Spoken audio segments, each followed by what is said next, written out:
Welcome back. You're listening to the USF Coaches Show on 1230 KWSN. Joining us now, head coach of the USF women's softball team, first-year head coach, Travis Lape. Trav, welcome. Hey, thanks for having me, Mick. We're excited to have you back here.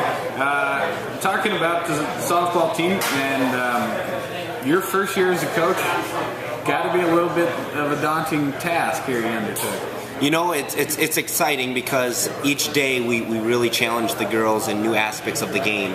We spent a lot of this first month just preparing ourselves on the offensive end of hitting and really looking at each swing that each girl brings to the table and analyzing it, breaking it down for them, and then working with them of how we get this better. And so they've definitely gotten to see the passion that I have for our team and for this sport, just by the time and the commitment that we've taken into making sure every little thing we do here is purposeful for them.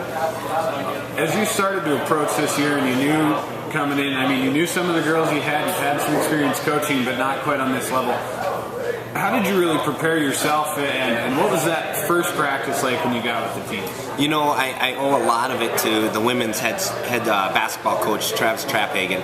When I was a student, I was honored enough to be on his staff as a student assistant and got to watch him prepare practice, watch how he prepared for games, how we prepared to travel, and just the work that went into all of that. And so I had a great mentor leading into this spot, and I feel I took a lot from him on how to prepare when we play big teams, and when you look at our schedule, we're not shying away from anybody. We're preparing to play the tough competition of the Northern Sun, and so I owe a lot of credit and a lot of that experience to Travis Lape for that. Well, you talked about the schedule coming up. You only get 7 home games, and you play a lot of Division II teams. You got Augie, you have Winona State, you have a tournament in St. Cloud, Upper Iowa.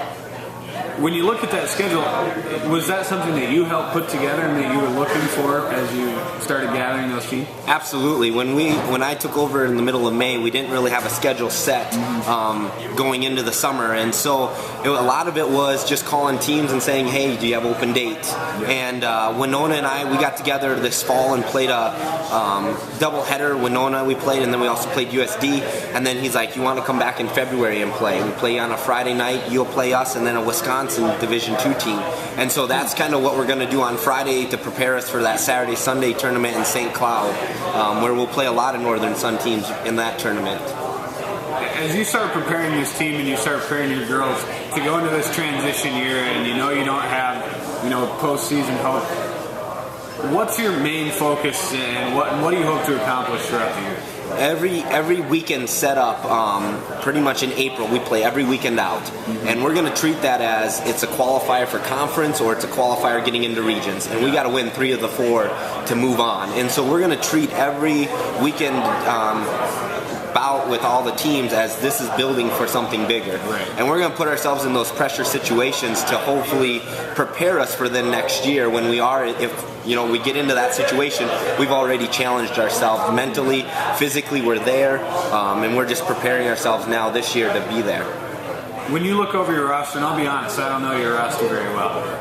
Talk to us about some of those girls that are coming back, that are returners, that have been around a little bit, that are going to be real key to the leadership and success of this team. Well, I would start with my catcher behind the plate. Elliot Lenz is coming back. She started shortstop for us last year, came in and played a little catcher for us as Bailey Washburn was hurt, but she's now stepped into that role as our leader. I'm expecting her behind the plate to call the games, to take control of the infield and the situations that we get ourselves into. She's kind of that individual out on the field for us. Naomi Tesser, she's coming back off of just a great season offensively. She led us in our batting average. She was a GPAC player, made the all-conference team. So Norm is going to be huge to us in that sense of just leadership, of being out there, being able to play. And then my lone senior, Jenna Turner, she's getting moved from right field right now, and she's really working hard in left field for me. A position that going into the fall she wasn't necessarily excited about, but after fall ball she came up to me and said, hey, I see myself here, I'm comfortable here, I can do this. And so those top 3 are my 3 returners coming back that are going to probably be my main big captains, in the sense of just always always looking for leadership. Noelle Roden will be coming back. She DH'd quite a bit for us last year, having a really good offseason right now in the hitting stage. So we're excited to kind of see where she goes. Janie Brilla, we're nursing an injury back and forth right now. She's got a lower back issue, so she's not practicing. She's kind of out. And then Shay Ranke, just a kid that puts in a lot of effort in everything she does. She's a lot of fun to coach. She's going to find herself onto the field some way, somehow. If it's playing infield or playing outfield, she's going to be there for us.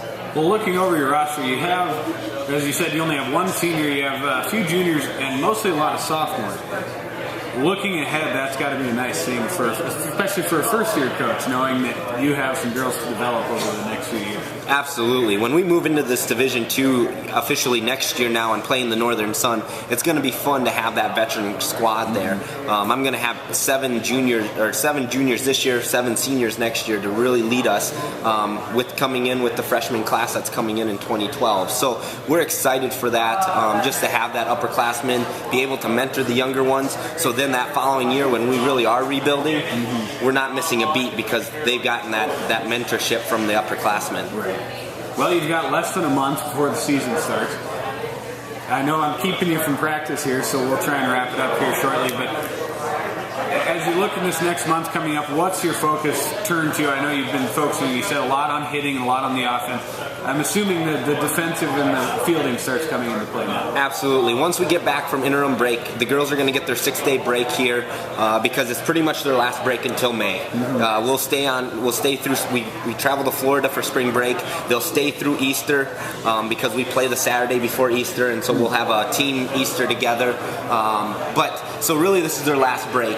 Once we come back in February, typically we'll hit 2 days a week, and we'll be in the gym at the Stewart Center 3 days a week. And so when we're back in the Stewart Center, those 3 days each week will be really structured towards our defense and what we want to get put in. Well, hopefully the weather will keep holding out for you. You can get outside a little bit. Absolutely. The faster we can get onto the turf out at the stadium, the better for us. So we'll take that. All right. Well, Travis Lape, we appreciate you coming on. We'll look forward to talking to you as your season goes. Thanks, Mick.